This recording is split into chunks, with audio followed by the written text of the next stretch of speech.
ពិតជាកំសត់ណាស់ប្តីមានស្រីសុំប្រពន្ធលេងសំបីកូនប្រុសតែមួយក៏សុខចិត្តទៅនៅជាមួយឪពុកដែរព្រោះដោយសារតែប្តីប្រពន្ធមួយគូរស់នៅឯជនបទនិងមានជីវភាពក្រខ្សត់លំបាកណាស់ប្តីក៏បានសម្រេចចិត្តសុំប្រពន្ធទៅធ្វើការនៅឯទីក្រុងដោយសារតែខ្វះខាតជាខ្លាំងទើបប្រពន្ធក៏បានយល់ព្រមឲ្យប្តីទៅដោយសារតែជីវភាពខ្វះខាតខ្លាំងពេកទើបប្រពន្ធក៏យល់ព្រមតាមប្តីដោយសុខចិត្តរស់នៅជាមួយនឹងកូនប្រុសតែម្នាក់ឯងនិងប្រកបរបរលក់ផ្លែឈើបន្តិចបន្តួចដំបូងឡើយនៅពេលដែលបុរសនោះបានទៅដល់ទីក្រុងក៏តែងតែឆ្លៀតពេលទូរស័ព្ទមកប្រពន្ធរបស់ខ្លួនមួយថ្ងៃ2ទៅ3ដងរួមទាំងផ្ញើលុយជារៀងរាល់ខែផងដែរប្រហែលជាបាន1ឆ្នាំក្រោយមកប្តីក៏មិនសូវបានទូរស័ព្ទមកប្រពន្ធដោយសពដងកាលពីដំបូងនោះឡើយសូម្បីតែការផ្ញើលុយក៏តែងតែយឺតទៅរហូតដល់បាត់ដំណឹងឈឹងតែម្ដងស្របពេលនោះប្រពន្ធក៏លក់ផ្លែឈើមិនសូវជាដាច់ទៀតអារម្មណ៍ពេលនោះប្រពន្ធពិបាកចិត្តខ្លាំងណាស់ប្រហែលជា3ឆ្នាំក្រោយមកបុរសជាប្តីក៏បានលេចមុខនៅមុខប្រពន្ធរួមជាមួយនឹងឡានដ៏ទំនើបមួយគ្រឿងពេលប្រពន្ធឃើញមុខប្តីដោយមិនបានដឹងដំណឹងជាមុននោះគឺនាងហាក់បីដូចជាភ្ញាក់ផ្អើលខ្លាំងណាស់តែអ្វីដែលប្រពន្ធនឹកស្មានមិនដល់នោះគឺប្តីមកនេះដើម្បីសុំលេងលះហើយថែមទាំងនិយាយទៅកាន់ប្រពន្ធថាបងលេងស្រឡាញ់អូនទៀតហើយ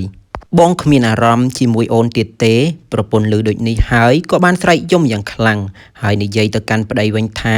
ហេតុអ្វីបងធ្វើបែបនេះបងមិនសមជាមនុស្សប្រុសសោះចុះកូនប្រុសយើងវិញតើឲ្យគ្នាទទួលបានយ៉ាងម៉េចទៅប្តីក៏បានឆ្លើយតបទៅប្រពន្ធវិញថាចំពោះកូនគាត់ចង់រស់នៅជាមួយនរណាក៏បានបើមកនៅជាមួយបងក៏ទទួលចំណែកឯប្រពន្ធវិញបានគិតក្នុងចិត្តថាកូនប្រុសដែលតែងតែនៅចិត្តខ្លួនប្រកាសជានៅជាមួយខ្លួនហើយ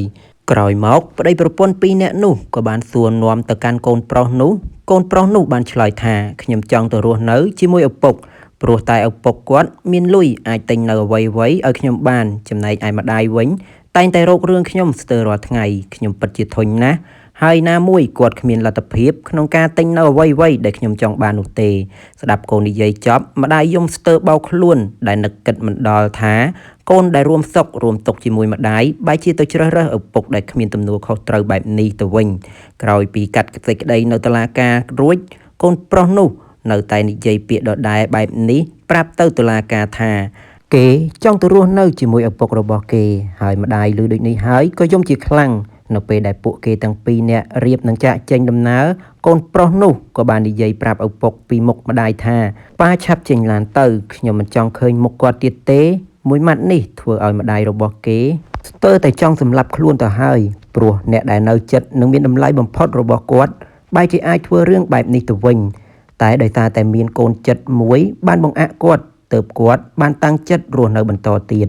រយៈពេលប្រហែលឆ្នាំក្រោយមកគាត់ក៏បានទទួលបានសែកមួយដែលមានទឹកប្រាក់$1000បានផ្ញើមកកាន់គាត់ហើយបានសរសេរថា I love you ពេលនោះគាត់ក៏មានការងឿងឆ្ងល់ជាខ្លាំងហើយមិនហ៊ានទទួលយកនោះទេគ្រាន់តែរក្សាទុកសិនមិនបានប៉ុន្មានផងក៏មានសែកមកជាបន្តបន្ទាប់ទៀតផ្ញើមកកាន់គាត់ហើយក៏មានសម្បត្តិមួយបានសរសេរថាម៉ាក់សុខសប្បាយជាទេកូនដឹងថាម៉ាក់ស្រឡាញ់កូនខ្លាំងណាស់ហើយម៉ាក់ក៏ប្រហែលជាកំពុងតែកើតទុក្ខជាច្រើនហើយចាប់តាំងពីកូនបានចាក់ចេញពីម៉ាក់មកកូនស្រឡាញ់ម៉ាក់កូនតែងតែនឹកម៉ាក់ជាខ្លាំង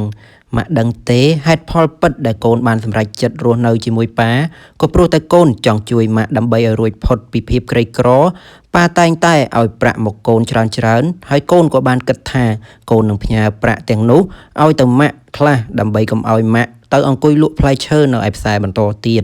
សូមឲ្យម៉ាក់ថែរក្សាសុខភាពខ្លួនឯងផងសូមកុំបារម្ភពីកូនអីកូននឹងវិលទៅរកម៉ាក់វិញនៅថ្ងៃណាមួយមិនខាន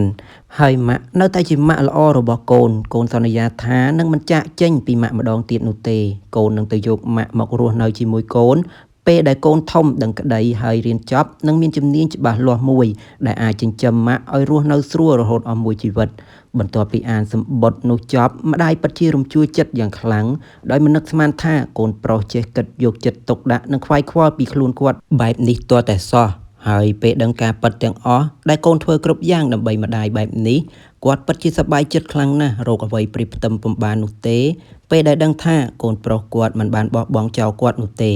តែគេសុខចិត្តធ្វើគ្រប់យ៉ាងក៏ព្រោះតែចង់តបស្នងសងគុណម្ដាយនិងឲ្យម្ដាយរស់នៅបានសុខស្រួលកុំឲ្យពិបាកដូចពេលដែលគេនៅជាមួយម្ដាយពីមុនមកនោះទេ